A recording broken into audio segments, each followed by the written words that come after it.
ইরাকের জমিনের ওলিয়ে কামেল 30,000 হাদিসের হাফেজ। ওই সময় তার মুরিদের সংখ্যা 40,000। মুরিদগুলো কেমন? গাঞ্জাখোর। জুনায়েদ বাগদাদি তার মুরিদ, শায়েখ শিবলি রহমাতুল্লাহ আলাইহি তার মুরিদ। এই বান্দা কাফেলা নিয়ে যাচ্ছেন সফরে, খ্রিস্টানদের এলাকা পেরিয়ে যাচ্ছেন। তাকায় দেখতেছেন খ্রিস্টানরা গির্জার মধ্যে আরাধনা করে। মনে মনে একটু অহংকার আসলো, আমার মতো ভালো আর কেউ নাই, তোরা সবাই জাহান্নামী, আমি তো জান্নাতি। এতটুকু ভাবনা নিয়ে ভেতরে একটু অহংকার এসে গেল। এরপরে আল্লাহর ওলি সামন দিকে রওনা হয়ে গেলেন।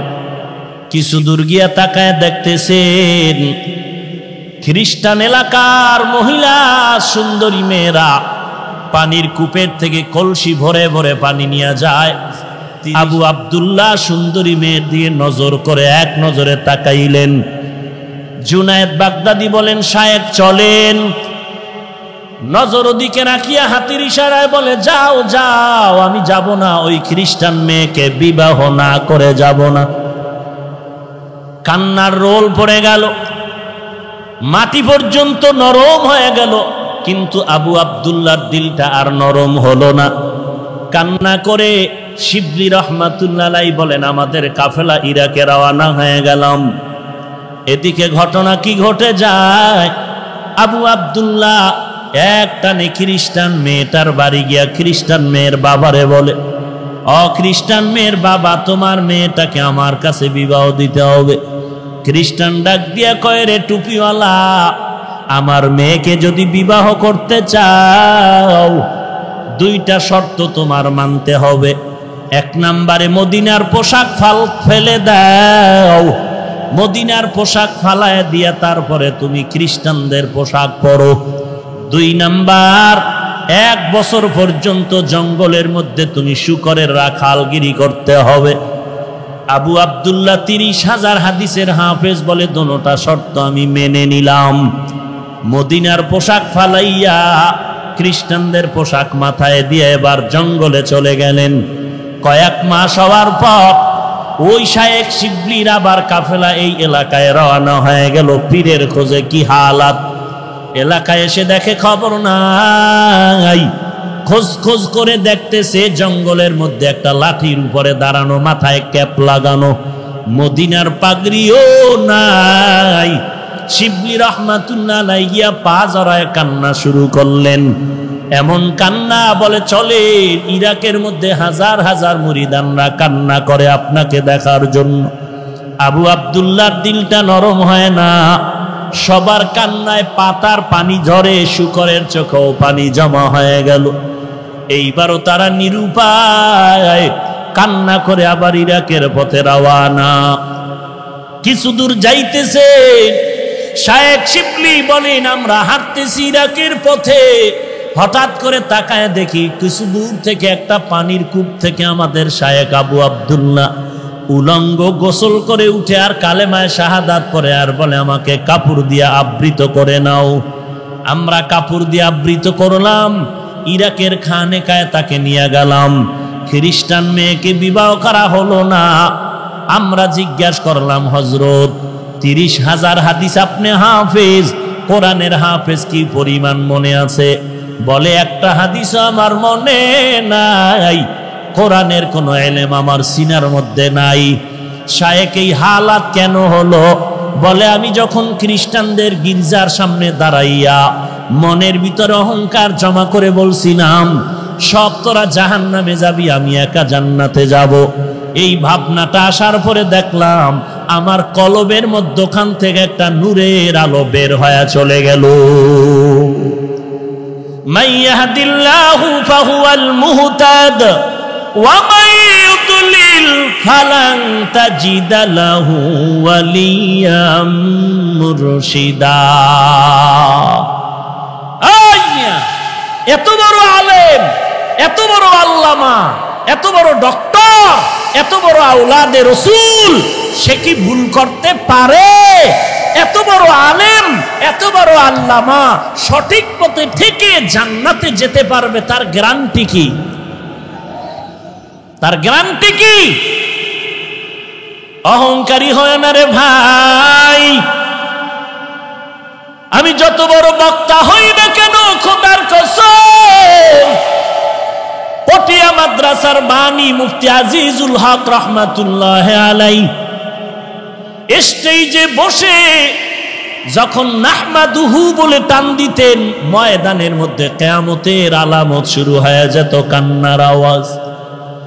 চরমনের জমিনে ঘুমন্ত সৈয়দ ফজলুল করিম, মাত্র ঘড়ি ধরা 40 মিনিটের বয়ান, সারা ময়দানের ভেতরে কান্নার আওয়াজ। আর আমি 3 ঘন্টা চিল্লাইলেও নিজেরও কান্না নাই, উম্মতেরও কান্নার খবর নাই। ওরে আল্লাহর বান্দা, যত বড় মুহাদ্দিস, যত বড় মাওলানা, মুফতি আর খতিব দাবি করি না কেন, ভালো করে অন্তরকে থামায়া দাও। হাজী ইমদাদুল্লাহ মুহাজিরে মক্কি এবং মুহাদ্দিস শাহ ওলিউল্লাহ মুহাদ্দিস দেহলভীর মতো কোনোদিন হওয়া যাবে না, কিন্তু তাদের কি হালাত! মরণ পর্যন্ত কান্নার উপরে ছিলেন, কবরে একা কেমনে থাকবো? আল্লাহর ভয় অন্তরে ঢুকাও। এজন্যই আমি বলেছি, আবারও বলছি, কথাটা মনে রাখো।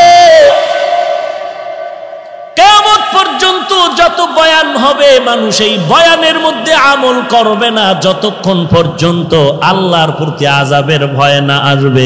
আর আল্লাহর আযাবের ভয় অন্তরে ততদিন পর্যন্ত আসবে না যতদিন পর্যন্ত বান্দা আল্লাহ ওয়ালার সোহবতে না যাবে।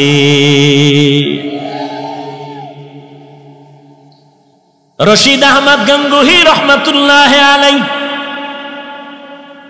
এত বড় আলেম, তার কি দরকার ছিল? কোরআন হাদিস পড়িয়াই তো মাওলারে পেয়ে যাইতেন, কিন্তু আরেকজন আল্লাহওয়ালার পেছনে যাওয়ার কি প্রয়োজন? হাজী ইমদাদুল্লাহ মুহাজিরে মক্কি রহমাতুল্লাহ আলাইহি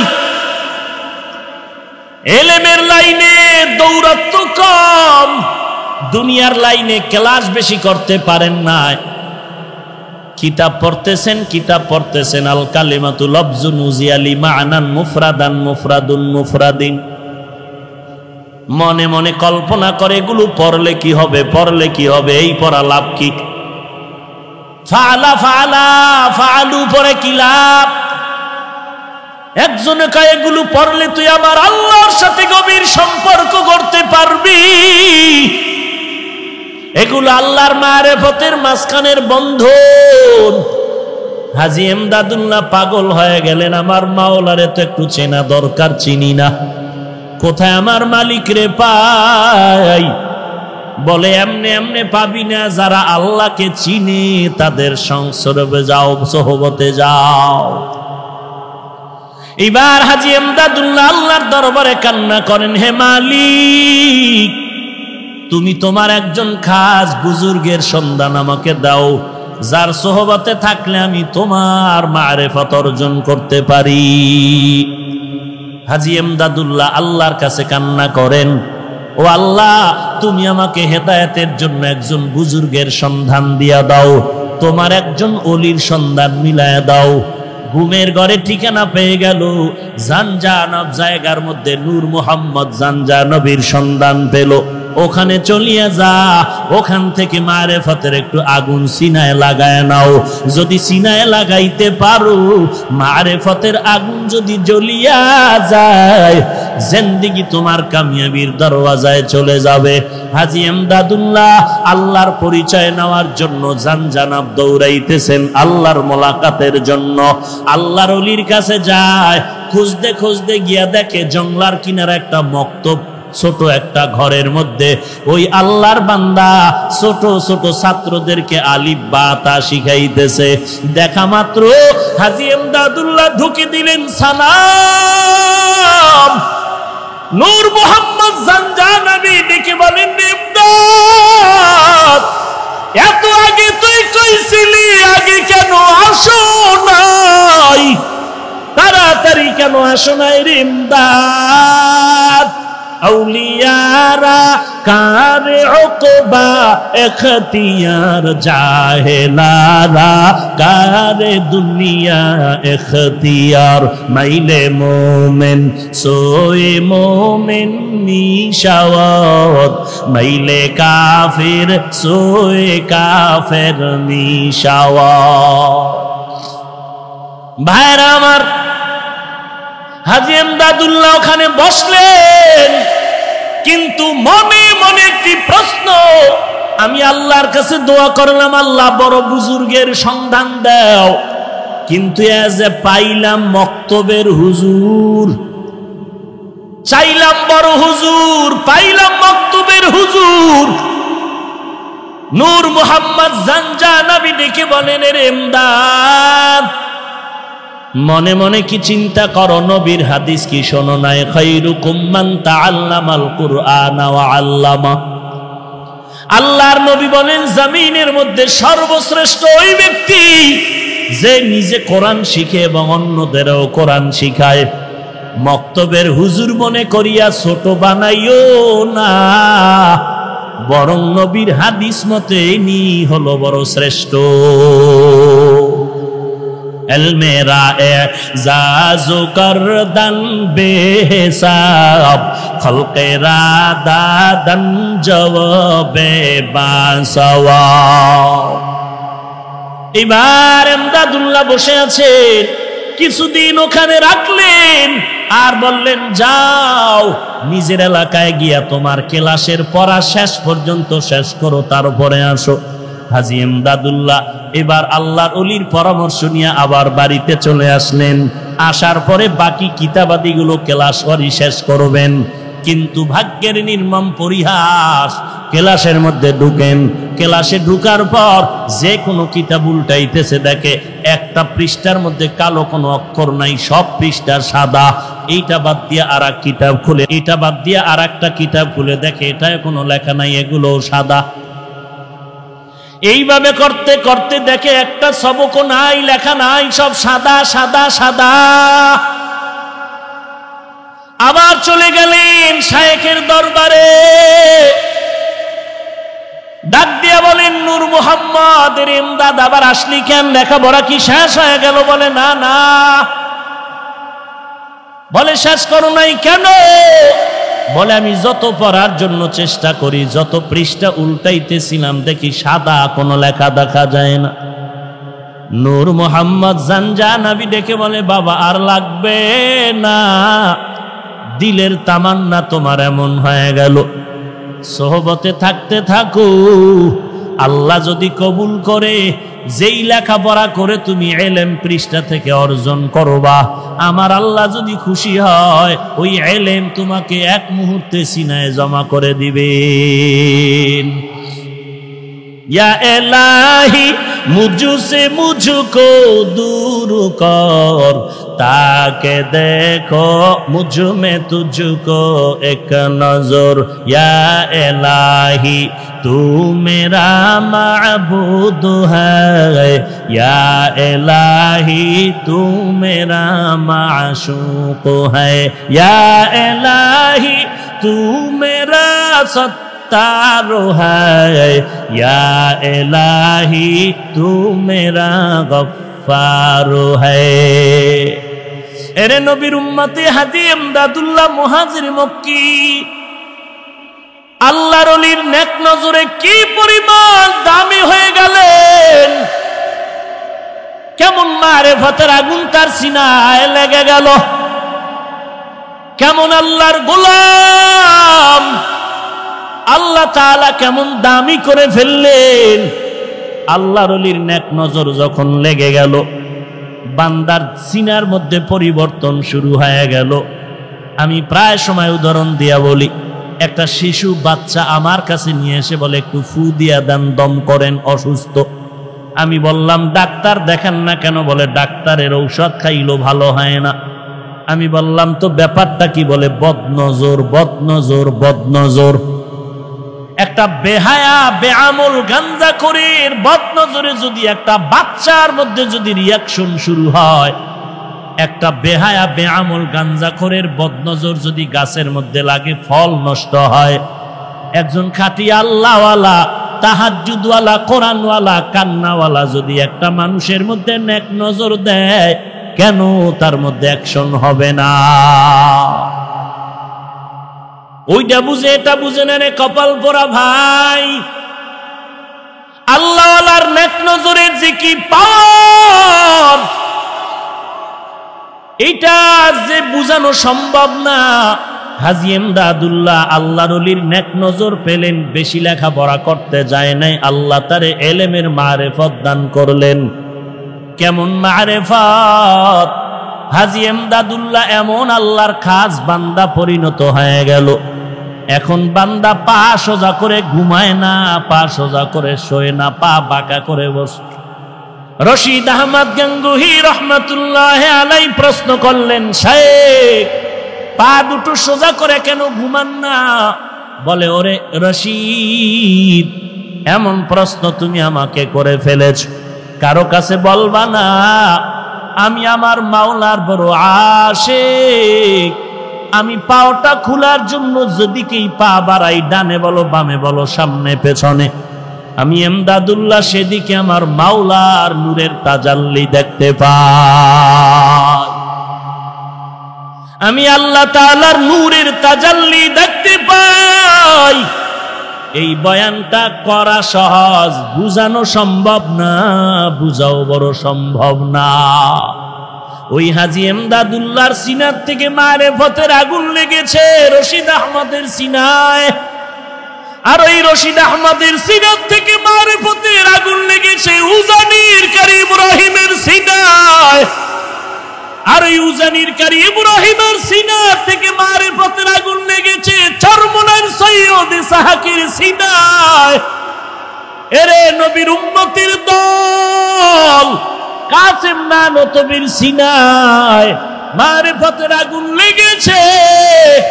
ওরে নবীর উম্মতের দল, যে কারণে মারেফতের আগুন যদি একবার কারো সিনায় লেগে যায়, ঠান্ডা বসে থাকতে পারে না রে বাবা।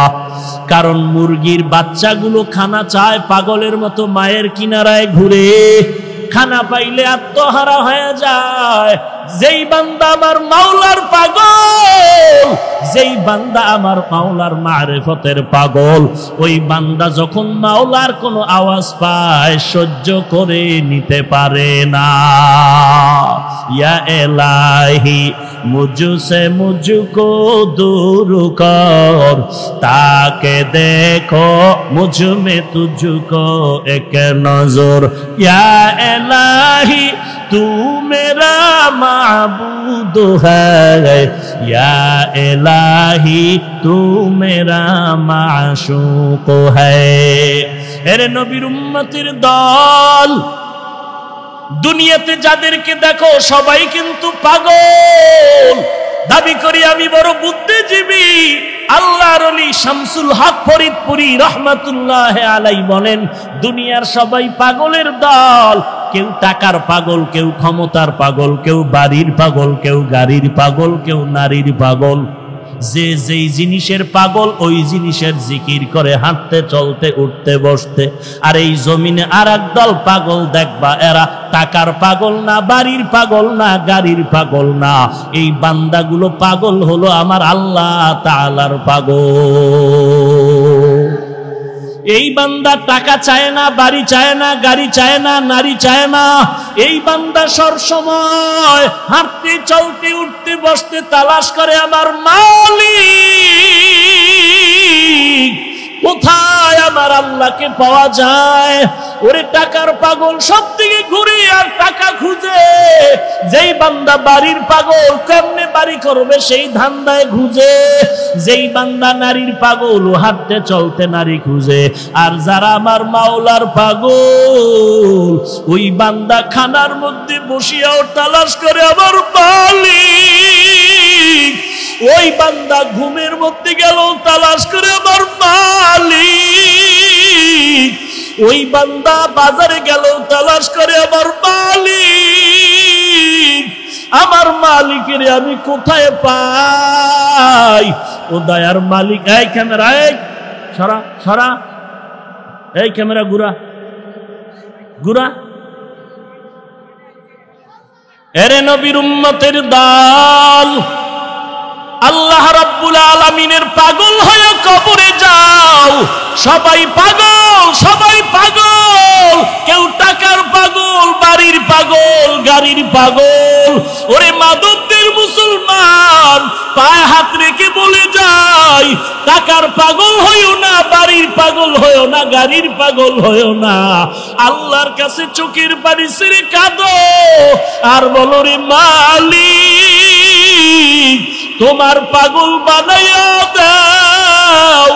আমরা তোমার পাগল হয়ে যদি কবরে যাই, আল্লাহ তাআলা কবর জান্নাতের বাগান বানায় দিবেন।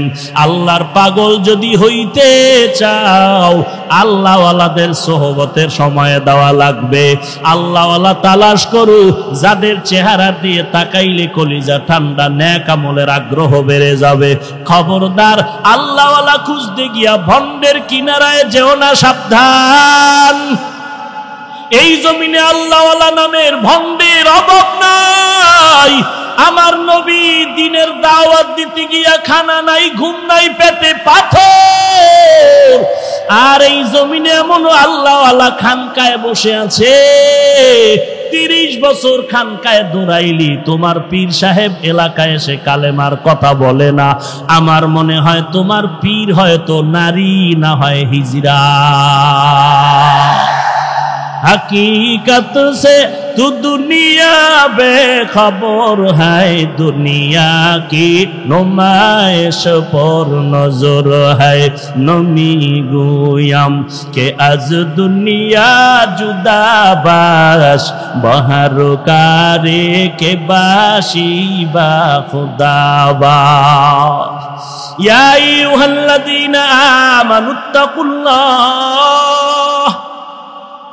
দুটো আদেশের মধ্যে 1 নম্বরে আল্লাহকে ভয় করো। আল্লাহকে ভয় করার মানে আল্লাহর আযাবের ভয় কর, কারণ আল্লাহর আযাব বড় ভয়ঙ্কর আযাব। 1 সেকেন্ডের জন্য আল্লাহ পাকের আযাব সহ্য করার শক্তি কারো নাই রে বাবা। এ জমিন থেকে 9,30,00,000 মাইল উপরে সূর্য, দিনের বেলা ছিল, রাতের বেলা না। এরপর এত গরম কেন রে বাবা? সূর্যের গরম, এত গরম ঘাম, ফ্যানের বাতাসেও ঠান্ডা হয় না। এর এলাকার যুবক, আমিও তোমার মতো একটা যুবক সন্তান। টুপি মাথায় দিলে মাথা গরম হয় বাবা, তুমি বুঝতেছো, আমি বুঝি না। ব্যাপারটা এমন না। দাড়িটা লম্বা করলে যৌবনের ভাব চলে যাবে, তুমি বুঝতেছো, আমি বুঝি না। ব্যাপারটা কিন্তু এমন না। লম্বা জামা পরলে শরীর আটকায় যাবে, তুমি বুঝতেছো, আমি বুঝি না। ব্যাপারটা এমন না। এত কিছু বুঝার পরও কেন টুপি ফালাই না, দাড়ি ফালাই না, নামাজ বাদ দেই না? একমাত্র কারণ আল্লাহর কোরআন পড়লাম, নবীর হাদিস পড়ে দেখলাম একটা কথাও মিথ্যা নাই। গুনাহগারের জন্য আল্লাহ জাহান্নাম বানায় রাখছেন, নেক আমলওয়ালার জন্য আল্লাহ জান্নাত বানায় রাখছেন। ওই জাহান্নাম কত বড় ভয়ঙ্কর, 1 সেকেন্ডের আযাব সহ্য করার শক্তি কারো নাই রে বাবা। ওই জাহান্নামের গরম সহ্য করতে পারবো না। এই জন্যই তো আল্লাহর মহাব্বতে টুপিও সারি না, নামাজ সারি না, বেপরদায় চলার চেষ্টা করি না। কারণ আল্লাহর নবী বলেন, ওরে দুনিয়ার মুমিন, ও দুনিয়ার বান্দা, 1 জাররা পরিমাণ গুনাহ নিয়ে যদি কবরে যাও, ওই কবরে 2 পার্শ্বের মাটির চাপ, ওই কবরের মাটির চাপে পাঁজরের হাড্ডি চুরমার হয়ে যাবে। একটা নয়, দুটো নয়, 90 থেকে 99টা সাপ। কবরের ভেতরে জাহান্নামের আগুন সহ্য করার শক্তি নাই রে ভাই। এরে যুবক, পায়ে হাত রেখে বলি, গুনাহ ছেড়ে দাও। আর গুনাহের কাছে যেও না, তওবা করো রে মালিক, আর গুনাহ করব না রে আল্লাহ, তুমি মাফ করে দাও। আয় আল্লাহ, তুমি আমাকে জাহান্নামের আগুন থেকে বাঁচায় দাও রে আল্লাহ। ও আল্লাহ, দুনিয়াতে সূর্যের গরম সহ্য করতে পারি না, কেউ যদি আমার হাতে একটা বেতের বাড়ি দেয়, বড় ব্যথা পাই, বড় কষ্ট পাই, সহ্য করতে পারি না। একটা বেতের বাড়িতে যদি এত ব্যথা, ওই কবরের মাটির চাপে কি ব্যথা সহ্য করার শক্তি নাই রে যুবক। আল্লাহর কাছে তওবা করো, জিন্দেগিতে আর নামাজ ছাড়বা না, গুনাহের পথে যাবা না, নবীর আদর্শ ছাড়া চলবা না, নবীর সুন্নতের আমল ছাড়বা না, আল্লাহ ওয়ালার সোহবত বাদ দিবা না রে বাবা। ওরে যুবক, তাকায়া দেখ, তোমার আমার মতো কত যুবক নামাজি দাড়িওয়ালার অভাব নাই, পাশে বসে আছে। ওরে বান্দা, তাকায়া দেখ, যুবকের চোখের কোঠায় পানি। এই যুবক কেন কাঁদতেছে জিজ্ঞাসা কর। ও মা হারায় নাই, বাবাও হারায় নাই, তারপরও কেন কাঁদে? ওই বান্দা আমার মাওলাকে হারাইয়া কাঁদতেছে। ওই বান্দা মা তালাশ করে না, বাবা তালাশ করে না, ও তালাশ করে আমার মালিক, আমার মাওলারে। ওরে বান্দা, ওই মাওলাকে বন্ধু বানায় নাও। আল্লাহর কাছে চোখের পানি ছেড়ে কান্না করো, তওবা করো। যদি চোখে পানি না আসে, কান্নাওয়ালার কাছে গিয়া হাতটা বাড়ায়া দোয়া চাও। ওরে কান্নাওয়ালা ভাই, তোমার কপাল কত ভালো, আমার কপাল পোড়া, চোখে পানি নাই, গুনাহের কারণে দিলটা শক্ত হয়ে গেল। ও আল্লাহ, কান্নাওয়ালা চক্ষু দাও, কান্নাওয়ালা চক্ষু দান করো আল্লাহ। কারণ দুনিয়ার ঘরে আগুন লাগলে পানি ছাড়া যেমন ঠান্ডা করা যায় না, ওরে গুনাহের কারণে যে জাহান্নামের আগুন, ওই জাহান্নামের আগুন চোখের পানি ছাড়া ঠান্ডা হবে না রে বাবা। চোখের পানি নিয়ে কবরে যাও, আল্লাহর দরবারে দিলটা খুলে ডাক দাও, রে মালিক, তুমি আমাদেরকে খালি ফিরাইয়া দিও না রে আল্লাহ। আয় আল্লাহ, তুমি তোমার নামের পাগল বানাইয়া দিও, তোমার আশিক হওয়ার তৌফিক দান করো আল্লাহ। দুনিয়ার পাগল হতে চাই না, জান্নাতের পাগল হতে চাই। ও আল্লাহ, তুমি মাফ করে দাও। আয় আল্লাহ, তুমি এই ময়দানের একটা বান্দাকেও খালি ফিরাইয়া দিও না রে আল্লাহ। সেই সকাল 11টার থেকে কত বান্দা হাজির, ও মাওলা, শুধু তোমার মুহাব্বত, খানা চায় না, টাকা চায় না, শুধু তোমার মোহাব্বতের আশায় বসে আছে রে আল্লাহ। কাউকে খালি ফিরাইয়া দিও না, মেহেরবানি করে সবাইকে জান্নাতের মেহমান বানায় দাও, আমিন। আপন ওস্তাদ আপন, মা বাপ, ভাই বোন আপন, কতক্ষণ আমার আসল দুই ঠিক রাখবেন? যতক্ষণ দুইটা আসল যখন ঠিক নাই, আমার পীর আপন নাই, সে দুশ্মন। আমার ইমামও আপন না, সে দুশ্মন। তাহলে আসল আমার এক নম্বরে আল্লাহ, এরপরে রহমাতুল্লিল আলামিন। এই দুই আসল ঠিক রেখে আমরা চলবো। গোলামি হবে আল্লাহর, আদর্শ বা তরিকা থাকবে রহমাতুল্লিল আলামিনের। কথা শেষ। কিন্তু কপালের চাকা ঘুরে খারাপের দিকে গেল, কোরআনও বুঝি না, হাদিসও বুঝি না, সুন্নতও চিনি না। এই উম্মতের কি হালাত, এরা কি করবে? আমি উদাহরণ দিয়ে বলি, ঢাকার থেকে চট্টগ্রাম যাবে, মাঝখানে মেঘনা নদী। ঢাকার থেকে বরিশাল খুলনা যাবে, মাঝখানে পদ্মা নদী। বন্ধু অপেক্ষায় আছে, বন্ধুর সাথে মোলাকাত করবে। নদীর ব্রিজ ভেঙে গেছে, ফেরি নষ্ট, এখন নদী পার হওয়ার উপায় কি?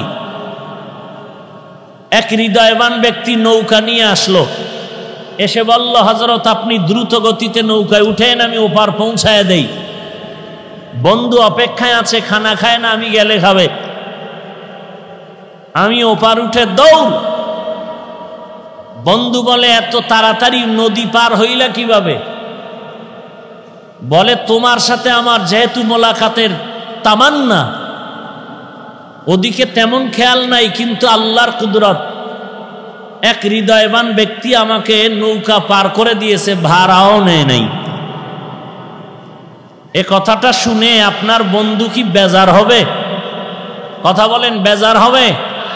বেজার তো হবেই না, বরং মনে মনে দোয়া করবে আর চিন্তা করবে পাইলে পুরস্কার দেওয়া দরকার ছিল। কথা ঠিক? আমার গোলামি হবে আল্লাহর, তরিকা থাকবে নবীর, যাব আমি জান্নাতে। মাঝখানে বহু বাতিল ভণ্ডদের সমুদ্র পেরিয়ে যেতে হবে। এখন এই সমুদ্র আমি কিভাবে পার হব? মারাত্মক, আমি একা। শয়তান আমাকে সমুদ্রে ডুবায়া মারতে চায়, দুই দল, মিনাল জিন্নাতি ওয়ান নাস। আল্লাহ বলেন এই দুই দলের মোকাবেলা তুমি একা পারবা না, আমার কাছে সাহায্য চাও, আমি তোমাকে সাহায্য করি, ওই নদী পার হয়ে যেতে পারবে। কেমনে চাইবা? সাহায্য চাওয়ার পদ্ধতি কি আল্লাহ শিখায় দিলেন আলহামদু সূরার মধ্যে। এমপি সাহেব, আমার 5 টন গম লাগবে। বলে ঠাস করে চাইলেই হবে না, তুমি আমার যত আপন হও না কেন আগে দরখাস্ত দাও, এমপি বরাবর দরখাস্ত লিখো। এখন কেমনে লিখবা? কারো থেকে কিছু পাইতে হলে 1 নম্বরে তার গুণগান গাও এবং তাকে বিশ্বাস করাও যে তুমি তার মানুষ, আর কারো না। আল্লাহ বলেন তুমি যদি আমার সাহায্য চাও তাহলে আমার আগে গুণগান গাও, আলহামদুলিল্লাহি রাব্বিল আলামিন আর রহমানির রহিম মালিকি ইয়াউমিদ্দিন। ও আল্লাহ, আপনারই গুণগান গাইলাম, আপনি দোনো জাহানের পালন কর্তা রব, আপনি বড় রহমান, আপনি বড় রহিম, আপনি প্রতিদান দিবসের মালিক। এত গুণগান গাওয়ার পর এরপরে বান্দা তুমি আমাকে বলো ইয়্যাকা না'বুদু ওয়া ইয়্যাকা নাস্তাঈন। ও আল্লাহ, আমি আপনারই ইবাদত করি, কোনো ভগবানের ইবাদত করি না, খ্রিস্টদের ইবাদত করি না, গৌতম বুদ্ধের ইবাদত করি না, ওজায়েরের গোলামি করি না, পাথরের গোলামি করি না, বটগাছের পূজা করি না। ও আল্লাহ, আমি ইবাদত বা গোলামি করি একমাত্র তোমারই। সাহায্য তোমার কাছেই চাই, গ্রামীণ ব্যাংকে না, সুদের দরওয়াজায় না, তোমার কাছেই চাই। তবে এমন একটা সাহায্য চাই, আল্লাহ কয় এক কথায় বলবি যেই কথার দ্বারা সব পেয়ে যাবি। বাদশার সাথে রাস্তার গরিবের সাক্ষাৎ, গরিব বলে আমাকে কিছু দিবেন? বাদশার মায়া লাগছে, কয় এমন চাওয়া চাবি, টাইম কম, এক কথায় চাবি, একবার, দ্বিতীয়বার না। গরিব বুদ্ধি করে কয় যেহেতু আমার 2 বার চাওয়ার কায়দা নাই এবং বেশি কথাও বলা যাবে না, একবার এক কথা, তো বুদ্ধি করে বলে আমার মনে চায় আমি মেজো বউয়ের হাতে স্বর্ণের প্লেটে বিরিয়ানি খাবো। এক কথায় বলে দিল যে আমার বউ একটা আছে আর একটা দরকার, স্বর্ণের প্লেট পাইলে আমি 10 তলার মালিক হয়ে যাব, ধনী হয়ে যাব। বিরিয়ানি খাওয়ার মানে আমার আর নিম্ন শ্রেণীর খানা খেতে হবে না, ভিআইপি খানা খাবো। আল্লাহ বলেন এমন একটা শব্দ দিয়ে সাহায্য চাও যেই সাহায্যের মাধ্যমে তোমার সব দিক পরিপূর্ণ হয়ে যাবে, তার নাম হেদায়াত। ইহদিনাস সিরাতাল মুস্তাকিম। আয় আল্লাহ, আপনার কাছে হেদায়াত চাই জান্নাতে যাওয়ার। কেমন হেদায়াত? আল্লাহ শিখায় দেন সিরাতাল্লাযীনা আন'আমতা আলাইহিম। ও আল্লাহ, তাদের পথ যাদেরকে আপনি ওই পথের নেয়ামত দান করেছেন, তারা কারা? আল্লাহ তাআলা অন্য আয়াতে বলেন তারা 4 দল। 1 নম্বরে নবীগণ, মা'আন নাবিয়্যিন ওয়াস সিদ্দীকিন ওয়াশ শুহাদাই ওয়াস সালিহিন। আল্লাহ নিজেই বলেন ওয়া হাসুনা উলাইকা রাফিকা। এই 4 দল বন্ধু তোমাদের যে কত সুন্দর বন্ধু, এদেরকে নিয়ে চলো। 2 দল শয়তান তোমাকে আর বিপদে ফেলতে পারবে না, এই 4 দল নিয়ে চললে। এর মধ্যে 1 নম্বরে নবীগণ, সিদ্দিকগণ, শহীদগণ, সর্বশেষ সালিহীন। আল্লাহ যাদেরকে বললেন সালিহীন, অন্য আয়াতে আল্লাহ বললেন এরা হলো সাদিকিন। ইয়া আইয়ুহাল্লাযীনা আমানুত্তাকুল্লাহ ওয়া কুনু মা'আস সাদিকিন।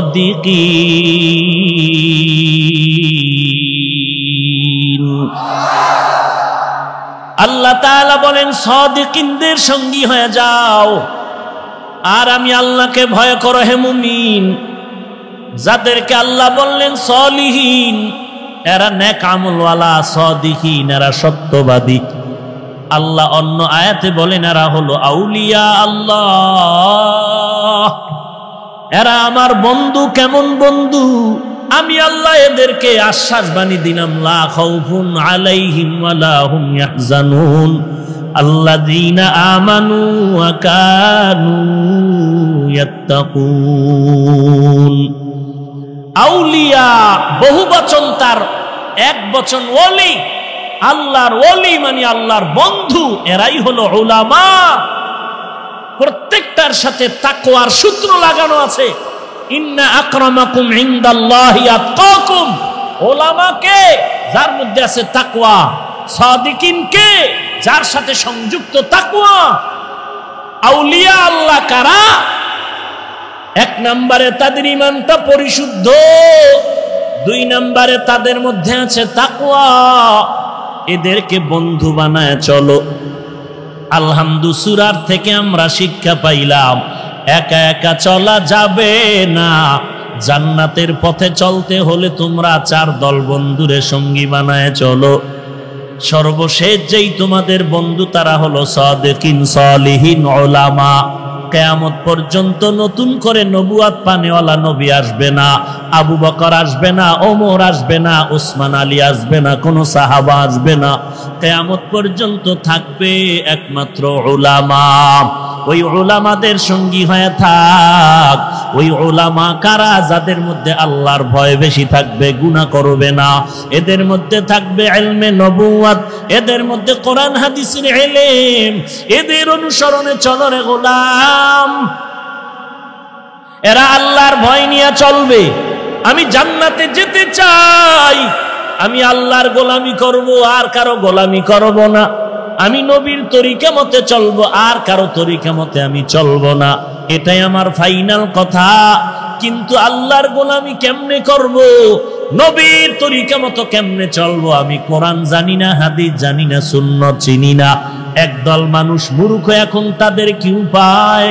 বলে এরা তাবলিগে যাও। তাবলিগে গিয়া নবীর সুন্নত শিখলো। চরমনাইওয়ালারা, উজানিওয়ালারা, দেওবন্দিওয়ালারা, কওমিওয়ালারা মানুষের দাঁড়ে দাঁড়ে দাঁড়ে দাঁড়ে গিয়া সুন্নতের বয়ান করে। টুপি মাথায় দাও, নামাজ পড়ো, দস্তারখানে খানা খাও, সালাম দাও, 5 ওয়াক্ত নামাজ পড়ো, কাউকে গালাগালি করবা না, কারো হক নষ্ট করবা না। কিয়ামতের ময়দানে আল্লাহ যদি জিজ্ঞাসা করে, নবী যদি জিজ্ঞাসা করে, উম্মত কোরআন পড়তে জানো না, হাদিসও পড়তে জানো নাই, আমি নবীর তরিকা কেমনে পাইলি, আমার আল্লাহর গোলামি কেমনে শিখলি? ওই বান্দা যদি কয়, আল্লাহ আমি কোরআন জানি না, হাদিস জানি নাই, চরমনাইর আল্লাহওয়ালাদের সোহবতে গিয়া নবী তোমারে চিনলাম, আল্লাহরে চিনলাম, আলেম ওলামাদের সোহবতে গিয়া নবীর সুন্নতের টুপি উঠাইলাম, দাড়ি উঠাইলাম। আল্লাহ তাআলা তখন বলবে, পয়গম্বর এই বান্দাকেও তো জান্নাতে দিতে হবে। এই বান্দা যাদের মাধ্যমে জান্নাতের পথে আসলো, এদেরকেও আজকে পুরস্কার দেওয়া দরকার।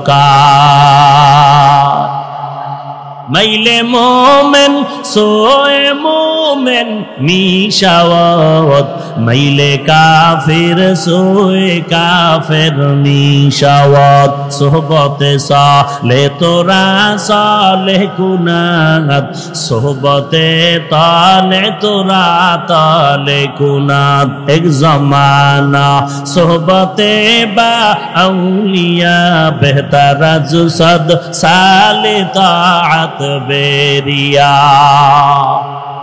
চরমনাইওয়ালারা, উজানিওয়ালারা, তাবলিগওয়ালারা এই মানুষগুলোকে টুপি উঠাইয়া দিয়া বড় একটা অন্যায় করেছে। হ্যাঁ, যেই মানুষটা টুপি চিনতো না, টুপি দেখতে পারতো না, এখন টুপি মাথায় না রাখলে মনটা খারাপ।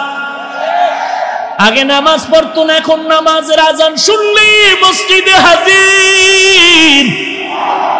যেই বান্দা গানটা তার আপন, এখন কোরআনের বয়ান তার আপন। যেই যুবক রাতের পর রাত মোবাইলে গান শুনে কাটায়, ওই বান্দা আলেম ওলামার বয়ান শুনে হকপন্থী আলেমের কাছে আসলো। হাটহাজারি গেল, চরমনাই গেল, বাহাদুরপুর গেল, আল্লাহওয়ালার বয়ান শুনিয়া বান্দা এখন 24 ঘন্টা দরুদ পড়ে, জিকির করে। ওই বান্দা নামাজ পড়ে, মোবাইলে বয়ান শুনে, গান শুনে না।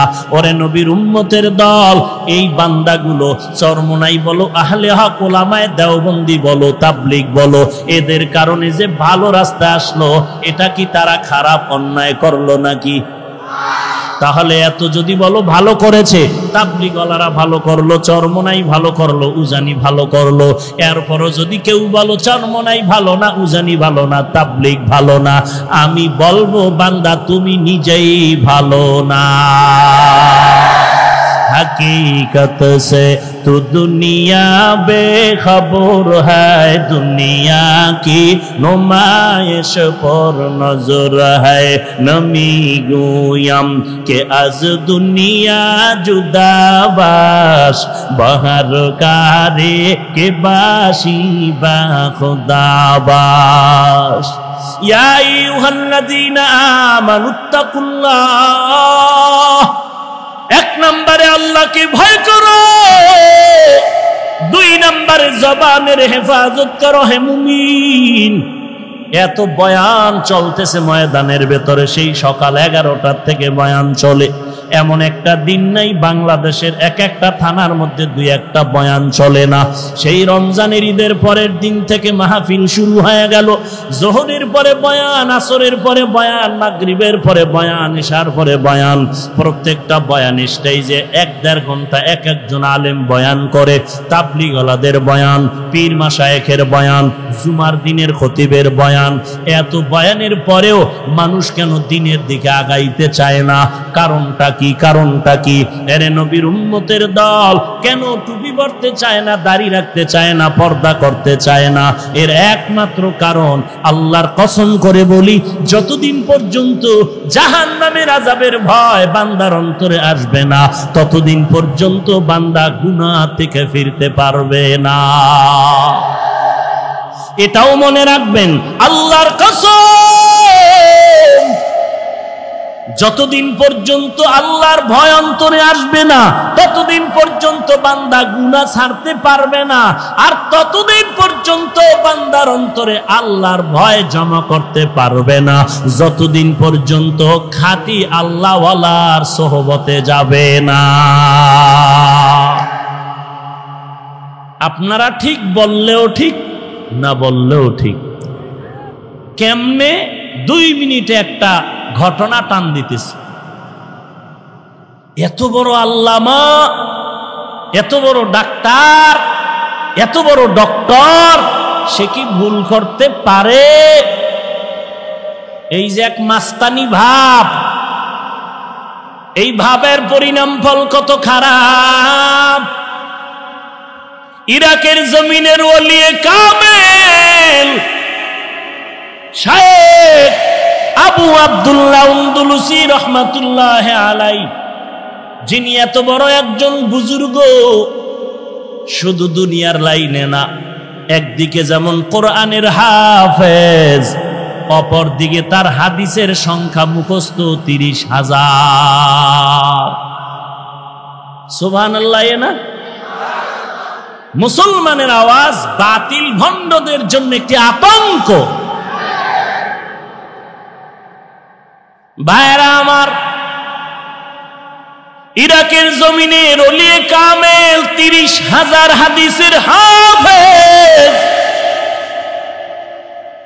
ওই সময় তার মুরিদের সংখ্যা 40,000। মুরিদগুলো কেমন? গাঞ্জাখোর। জুনায়েদ বাগদাদি তার মুরিদ, শায়েখ শিবলি রহমাতুল্লাহ আলাইহি তার মুরিদ। জুনায়েদ বাগদাদি ছোটখাটো মুরিদ, আউলিয়ারা কারে উকবা ইখতিয়ার, জাহেলারা কারে দুনিয়া ইখতিয়ার। এত বড় আল্লাহর ওলি যিনি কোরআনের হাফেজ, অপরদিকে হাদিস মুখস্থ কত হাজার, মুরিদের সংখ্যা কত। এই বান্দা কাফেলা নিয়ে যাচ্ছেন সফরে, খ্রিস্টানদের এলাকা পেরিয়ে যাচ্ছেন, তাকায় দেখতেছেন খ্রিস্টানরা গির্জার মধ্যে আরাধনা করে। মনে মনে একটু অহংকার আসলো, আমার মতো ভালো আর কেউ নাই, তোরা সবাই জাহান্নামী, আমি তো জান্নাতি। এতটুকু ভাবনা নিয়ে ভেতরে একটু অহংকার এসে গেল। এরপরে আল্লাহর ওলি সামন দিকে রওনা হয়ে গেলেন। শিবলি রহমাতুল্লাহ আলাইহি তার মুরিদ সাথে, জুনায়েদ বাগদাদি সাথে, হাজারো মুরিদ। কিছু দূর গিয়া তাকায় দেখতেছেন খ্রিস্টান এলাকার মহিলা সুন্দরী মেয়েরা পানির কূপের থেকে কলসি ভরে ভরে পানি নিয়ে যায়। 30,000 হাদিসের হাফেজ আবু আব্দুল্লাহ সুন্দরী মেয়ের দিয়ে নজর করে এক নজরে তাকাইলেন। জুনায়েদ বাগদাদি বলেন, শায়েখ চলেন। নজর ওদিকে রাখিয়া হাতের ইশারায় বলে, যাও যাও, আমি যাব না, ওই খ্রিস্টান মেয়েকে বিবাহ না করে যাব না। কান্নার রোল পড়ে গেল, মাটি পর্যন্ত নরম হয়ে গেল, কিন্তু আবু আব্দুল্লাহর দিলটা আর নরম হলো না। কান্না